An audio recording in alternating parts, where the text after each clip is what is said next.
নমস্কার, দ্য ওয়ালে আপনাদের সকলকে স্বাগত। আমাদের সঙ্গে এই মুহূর্তে ঢাকা থেকে সংযুক্ত আছেন বাংলাদেশ সুপ্রিম কোর্টের মাননীয় আইনজীবী অপূর্ব ভট্টাচার্য। অপূর্ব ভট্টাচার্যের কথা দ্য ওয়ালের দর্শকেরা অনেকেই শুনেছেন, তার কথা জানেন। তিনি বাংলাদেশের চট্টগ্রামের কারাগারে বন্দী হিন্দু সাধু চিন্ময় কৃষ্ণ দাস তাকে মুক্ত করার লড়াই, যিনি আইনি লড়াই লড়ছেন, তিনি অপূর্ব ভট্টাচার্য।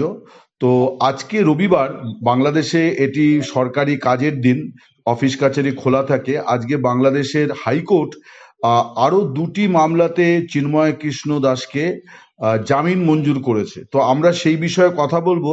তবে শুরুতে আমরা একটু জেনে নিই অপূর্ববাবুর কাছ থেকে যে চিন্ময় কৃষ্ণ দাস, তার তো অসংখ্য অনুগামী শিষ্য এরা সব আছেন, তারা জানতে চান তিনি কেমন আছেন।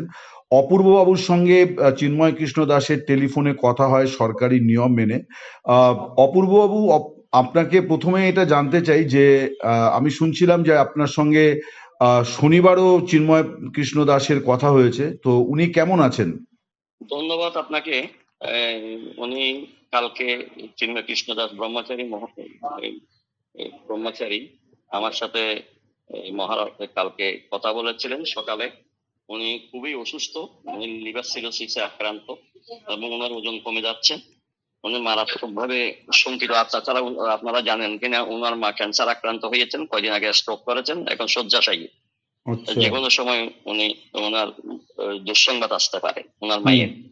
এগুলো আমি কোর্টকে বলেছিলাম, চট্টগ্রামে গিয়ে ওখানে কোর্টকে আমি এগুলো জানিয়েছিলাম। ওনার ওই আলিপুরটা মামলা যে ওখানে জামিন চেয়ে আমি ওটাতে বলেছিলাম যে ওনার এই অবস্থা, ওনার বর্তমানে এই শারীরিক অবস্থা, ওনাকে জামিন দেওয়া হোক।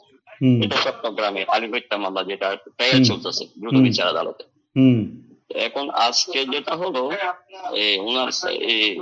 ওনার অবস্থা খুবই খারাপ। ওনাকে এখন যে কোনো ভাবে ইয়ে করা উচিত, শারীরিক ভাবে খুবই দুর্বল, খুবই দুর্বল। আর উনি মানসিক ভাবে শক্ত, মানসিক ভাবে অনেক শক্তিশালী, আন্দোলন সংগ্রামের মানুষ এবং নীতি নৈতিকতা প্রশ্নে উনি কিন্তু অটুট, কোন রকমের ইয়ে না। এই হলো ওনার প্রশ্ন। আচ্ছা, তো উনি কি মানে প্যারোলে মাকে দেখতে যেতে চেয়েছেন বা এই ধরনের প্রস্তুতি এখনো পর্যন্ত কিছু নিয়েছেন? মানে সেরকম কোনো সম্ভাবনা কি আছে? সেটা আমি কোর্টকে বলেছি। কোর্ট হয়তো এর মধ্যে হয়তো দরখাস্ত করলে হয়তো এটা বিবেচনা করতে পারে। আমি বলেছি যে ওনার তো মুক্তির দরকার, ওনার জামিনের দরকার, কারণ ওনার তো জামিনের দরকার। এই জন্য নিজেরই তো ট্রিটমেন্ট দরকার, উন্নত চিকিৎসা দরকার ওনার। নিজেই লিভারের আক্রান্ত, লিভার সিরোসিস আক্রান্ত। আচ্ছা, উনি তো বাঁচেন কিন্তু সম্ভাবনা খুব কম। আচ্ছা, ওনারই তো শরীর দিন দিন ক্ষীণ হয়ে যাচ্ছে। আচ্ছা, দীর্ঘদিন কারাগারে থাকলে যা হয়, প্রায় 2 বছরের কাছাকাছি উনি হ্যাঁ, ওনাকে 2024-এর নভেম্বর মাসে ওনাকে মানে ইয়ে করা হয়েছিল, গ্রেপ্তার করা হয়েছিল যতদূর মনে পড়ছে। দিনটা ছিল 26 নভেম্বর, ঢাকায় ওনায় গ্রেপ্তার করা হয়েছিল। তো ওনার যে মামলাগুলি, সেগুলোতে জামিন হচ্ছে না কেন? মানে এত লোকের জামিন হচ্ছে, আমরা তো দেখছি যে আওয়ামী লীগেরও অনেক নেতা কর্মীর কিন্তু জামিন হচ্ছে, একেবারে হচ্ছে না তা নয়। তাহলে একজন সাধু তার মামলার ক্ষেত্রে এরকম কঠোর অবস্থান নিয়েছে কেন সরকার? এটা আপনার কি মনে হয়? সরকার আজকের আগে লেটেস্টটা বলি, আজকে ওনার 4টা মামলা ইয়েতে ছিল। এগুলো ছিল এই পুলিশ সরকারি কাজে বাধা, ভাঙচুর, হত্যা চেষ্টা, তারপর বিস্ফোরক দ্রব্য, এক্সপ্লোসিভ অ্যাক্টের মামলা। ওগুলো থেকে দুটো মামলার আজকে জাজমেন্ট দিয়েছে, রুল অ্যাবসলিউট করেছে, মানে দুটোতে জামিন দিয়েছে মহামান্য হাইকোর্ট আজকে বিকালবেলা। এখন এর মধ্যে দিয়ে ওনার মুক্তি সম্ভব না, কারণ ওনার এখন আলী হত্যা মামলা রয়ে গেছে, আরো দুটো মামলা আছে। ওই দুটো মামলা হিয়ারিং হবে 16ই আগস্ট। কোর্ট এটা ফিক্সড করলো, আজকে হিয়ারিং হওয়ার কথা ছিল। এটা এই দুটো মামলা জাজমেন্ট দিয়ে ওই দুটো মামলা 16ই আগস্টে আপনার হিয়ারিং এর জন্য রেখেছে। এটা হলো লেটেস্ট। আর ওনার যেটা রাষ্ট্রদ্রোহ মামলা, এটা তো টিল টুডে কোনো চার্জশিট নেই, কিচ্ছু নেই। 2 বছরের অতিক্রান্ত হয়ে যাচ্ছে এই মামলা, কিন্তু এটা এপিলেট ডিভিশনে ইয়েতে আছে, এখনো হিয়ারিং এর লিস্টে আছে আর কি, অনেক দূরে। এ হলো বিষয়। তবে সরকারের আন্তরিকতা অত্যন্ত খুব কম, কারণ সরকার যেই কথাবার্তা বলে, এখানে মাইনরিটিদের ভোট গুলা নিয়েছে, সবাই এখানে আশ্বস্ত হয়েছিল বিএনপি গভর্নমেন্টের উপর। বিএনপি পাওয়ারে আসলে হয়তো হিন্দুদের কিছুটা পরিবর্তন হবে বর্তমান।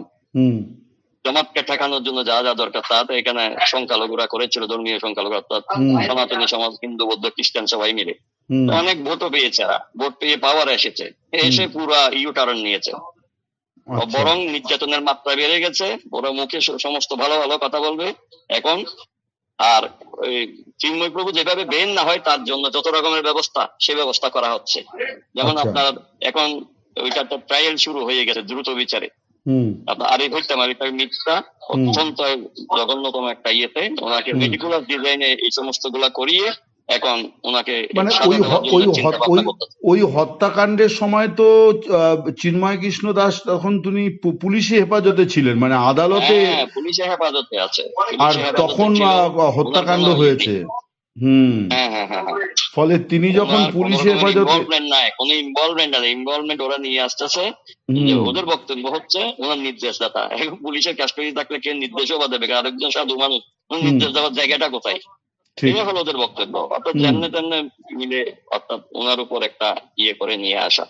তবে আমরা খুব হতাশ, এখানে সনাতনী সমাজ বাংলাদেশে হুম অত্যন্ত হতাশ। আচ্ছা এখানে এরা অত্যন্ত হতাশায় আছে, এগুলো চিন্তাও করা যাবে না। হুম এই এখন এই সুদূর পরাহত আর কি আমাদের চিন্তা চেতনা গুলো আমাদের সরকারের আদৌ বোধোদয় হবে কিনা যায় না। আচ্ছা, মানে আপনি বলছেন যে এক ধরনের, মানে সংখ্যালঘুরা এক ধরনের প্রতারণার শিকার হলেন আর কি, যে তারা অত্যন্ত দেশকে বড় ধরনের মৌলবাদ, প্রতারণা। আপনাদের আপনাদের জানার জন্য বলি, এই গত পরশু দিন হুম আপনার এখানে deputy attorney general, assistant attorney general হুম প্রায় 264 জন নিয়েছে। হুম এই ডেপুটি অ্যাটর্নি জেনারেল নিয়েছে 86 জন, একজনও আপনার ধর্মীয় সংখ্যালঘু থেকে নেওয়া হয় না, হিন্দু বৌদ্ধ খ্রিস্টান থেকে একজনও না, হুম হুম আর ওখানে 179 জন নিয়েছে, 180 জন নিয়েছে আপনার অ্যাসিস্ট্যান্ট অ্যাটর্নি জেনারেল, তার মধ্যে একজন নিয়েছে মাত্র হিন্দু, হুম তাও নাম না, আরেকজন চাকমা। এই হলো বিষয়। হুম যেখানে আমরা 8 থেকে 12% লোক আছি বাংলাদেশে, তাইলে তো আমরা 12 দুগুণ 30টা পাই হুম ওদের হিসেবে। হুম অর্থাৎ আমাদেরকে যেখানে এবং যেখানে এবং পদগুলো আছে সারা বাংলাদেশে, এই যোগ্য পদগুলো আইনজীবী, থেকে বরং বিলুপ্ত করা হচ্ছে। এবং যোগ্য আইনজীবীও আছেন মানে সংখ্যালঘুদের মধ্যে, এটা আপনি, অনেক আপনার যোগ্য আইনজীবী না শুধু, বরং ওদের তুলনায় অনেক অনেক বেশি যোগ্যতম সুপ্রিম কোর্টে এখানে আইনজীবীরা আছে। আচ্ছা, আগের সরকারের আমলে ছিল না, 30 জনের উপরে ছিল না। হুম ও আপনি বলছেন আগের যে সরকার বলতে শেখ সরকারের হাসিনা সরকারের সময়। সময়তে হিন্দু Yes. বৌদ্ধ খ্রিস্টান মানে সংখ্যালঘু যারা, তাদের খানিকটা মানে প্রতিনিধিত্ব ছিল এবং তাদেরকে সুযোগ দেওয়া হয়েছে ভালো সরকার। প্রতিনিধিত্ব ছিল। হ্যাঁ, আচ্ছা ওটা প্রায় 12% আপনার ছিল, প্রতিনিধিত্ব ছিল। আচ্ছা, তার মানে হচ্ছে যে ইউনুস জমানার যে, মানে আমরা দেখছিলাম যে সংখ্যালঘুদের মানে মার্জিনালাইজড করা, বিভিন্ন গুরুত্বপূর্ণ প্রতিষ্ঠান থেকে সরিয়ে দেওয়া, সরকারি চাকরি থেকে বরখাস্ত করা বা আগাম অবসর দিয়ে দেওয়া, আপনি বলছেন যে সেই ধারাবাহিকতাটা চলছেই মানে বিএনপি আমলে। একদম একদম একদম ওই সরকারের এক্সটেনশন চলতেছে এটা। ইউনুস আচ্ছা সরকারের কমপ্লিট এক্সটেনশন হলো এই বর্তমান সরকার। কিচ্ছু আচ্ছা বলার নেই, আমরা আশা করেছিলাম, কোনো আশা নেই, আশাই ঘুরে বালি। আচ্ছা, এবং তার জন্য চিন্ময় কৃষ্ণ মানে দাসকে মানে এইভাবে ভুগতে হচ্ছে আর কি, বিনা বিচারে তার এইভাবে এতদিন ধরে এবং আপনি বলছেন সেই যে তার শারীরিক অবস্থা এতটাই খারাপ যে যে কোনো সময় তার ক্ষেত্রেও খুব মানে খারাপ কিছু হয়ে যেতে পারে আর কি, সেই মানে লিভার সিরোসিস হয়েছে আপনি বলছিলেন, মানে সেটা তো একটা খুব হ্যাঁ হ্যাঁ, মানে গুরুতর অসুখ, মানে খুব ভালো জায়গায় চিকিৎসা ওনার দরকার। উন্নত ট্রিটমেন্টের দরকার, এটা কোর্টকে বলেছি বারবার। হুম না শুনলে কি করব? দরকার, আমরা অ্যাপ্লিকেশন দিয়ে বলেছি সব জায়গায়। এবং আপনি বলছেন এখন যে যদি সরকারের চাপেই আদালত মানে সেইভাবে বিষয়টাকে গ্রাহ্যের মধ্যে নিতে পারছে না। অনেকটা বুঝতে পেরেছি। তো তার মানে আপনি বলছেন যে এই মুহূর্তে আপনারা কোনো উপায় দেখছেন না যে ওনার দ্রুত জামিন হবে, উনি কারামুক্ত হবেন, এরকম কোনো আশার আলো আপনারা দেখছেন না, বরং দিন দিন জিনিসটাকে মানে এমনও হতে পারে যে কোনো খারাপ কিছু হয়তো আদালতেই ঘটে গেল আর কি, সেটাই। বা মানে কারাগারেই ঘটে গেল কোনো খারাপ কিছু, এরকমও মানে সেই দিকেই নিয়ে যাচ্ছে মামলা আপনি বলছেন। বলা তো যাচ্ছে না, দেশের পরিবেশ পরিস্থিতি এখানে মাইনরিটির জন্য ভয়ঙ্কর। হুম বুঝতে পেরেছি, বুঝতে পেরেছি। তো যাই হোক, আপনারা আইনি লড়াই লড়ছেন, আপনাদের জন্য শুভকামনা রইল। বাংলাদেশের আমরা সকলেই মঙ্গল চাই। এখন যারা সরকারে আছেন তাদের বোধোদয় হোক, আমাদের তো এটা বলা ছাড়া আর কোনো উপায় নেই। আপনার কথা শুনে সত্যি খারাপও লাগছে যে এইভাবে মানে স্রেফ ধর্মীয় পরিচয়ের কারণে আহ, রাষ্ট্র তাদেরকে এভাবে বঞ্চনা করছে। আইন, আদালত, পুলিশ প্রশাসন কেউই তাদের পাশে নেই, বা শাসক দল নেই।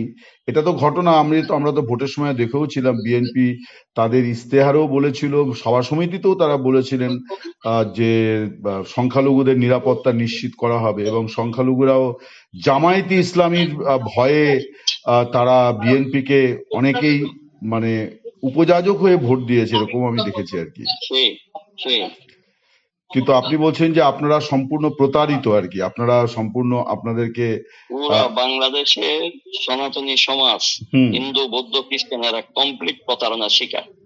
অনেক ধন্যবাদ আপনাকে আমাদের সঙ্গে কথা বলার জন্য। আপনি তো অতীতে অনেকবার কথা বলেছেন। আমি আপনার আপনাকেও ধন্যবাদ, আইনি লড়াইয়ে আপনি, দর্শকদেরও ধন্যবাদ। হ্যাঁ, আপনি সফল হন, এই শুভকামনা রইল। সকলে ভালো থাকুন বাংলাদেশে, এই শুভকামনা জানিয়ে শেষ করছি। নমস্কার।